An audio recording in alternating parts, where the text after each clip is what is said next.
चंबा जिला के सारंग शर्मा हिमाचल प्रदेश की पौराणिक पहचान व विलुप्त हो रही टांकरी लिपि के संरक्षण की दिशा में लगातार प्रयासरत है।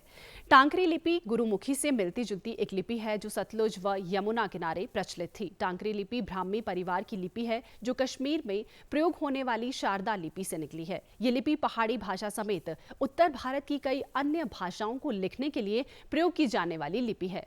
टांकरी लिपि के संरक्षण में जुटे चंबा के सारंग शर्मा इस लिपि पर अनुसंधान कर रहे हैं। उन्होंने कहा कि किसी समय में चंबा में भी इस लिपि का काफी ज्यादा प्रचलन था। राजाओं का आपसी पत्र व्यवहार भी इसी टांकरी लिपि में होता था। उन्होंने कहा कि घर के बर्तनों पर भी घर के मालिक का नाम भी टांकरी लिपि में ही लिखा होता था। उन्होंने युवाओं से इस लिपि को सीखने का आह्वान किया ताकि वे पुराने अभिलेखों को पढ़ सकें और टांकरी लिपि को विलुप्त होने से बचा सकें।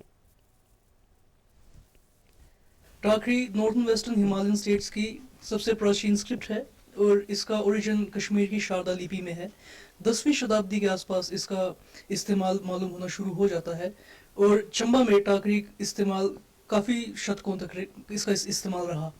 जो पुराने लैंड ग्रांट, रॉयल डिक्रीज या कोई भी और शाही फरमान जो थे वो सभी टांकरी में रिकॉर्ड किए गए और चंबा की जो पहाड़ी पेंटिंग्स हैं उन पे भी इंस्क्रिप्शंस टांकरी स्क्रिप्ट में ही यूज़ हुए हैं। तो मैं समझता हूँ कि अगर यूथ को टांकरी से फिर से इंट्रोड्यूस अगर हम कर पाए तो उससे इस हेरिटेज को हम फिर से इसका संरक्षण कर सकेंगे।